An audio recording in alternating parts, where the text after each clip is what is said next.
Bonjour Madame Quignon. Bonjour. Du 15 au 20 avril se déroule à Montdidier la Semaine Verte.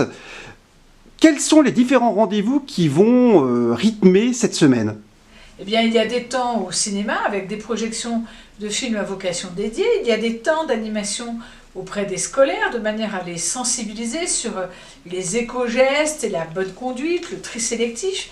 Il y a aussi des visites d'équipements. Il y a un temps fort le mercredi avec le showroom.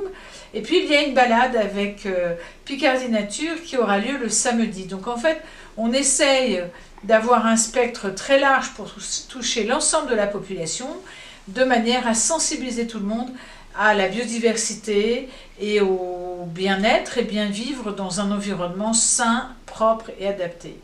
Les enfants sont concernés par cette Semaine Verte à tel point que l'affiche de l'événement a été réalisée par une école de Montdidier. Oui, exactement. Il y a eu un jeu concours de réaliser.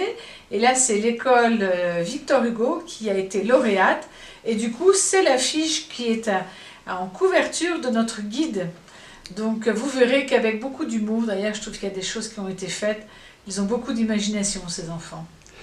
Vous êtes très soucieuse, Madame Quignon, de l'environnement, des enjeux environnementaux. Est-ce que ce sont des principes, des enjeux qui sont difficiles à faire passer à la population encore? Il faut du temps, on le voit avec le fauchage tardif. Par exemple, souvent la population dit « Mais notre ville n'est pas propre. C'est quoi une ville propre? C'est quoi un cimetière propre? Est-ce que c'est quelque chose où il n'y a rien? Ou est-ce que c'est des lieux où la végétation pousse un peu et où on voit naître des oiseaux, naître des larves, etc. qui vont donner naissance à des papillons ?» Moi, je pense qu'il faut un bon compromis entre tout cela. On n'est pas dans que du macadam, on n'est pas une ville où il n'y a que du bitume.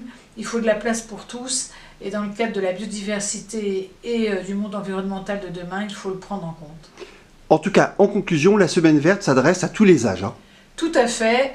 Les enfants, les adultes, les entreprises, n'hésitez pas, il y en a pour tous les goûts. Merci beaucoup. Merci, au revoir. Au revoir.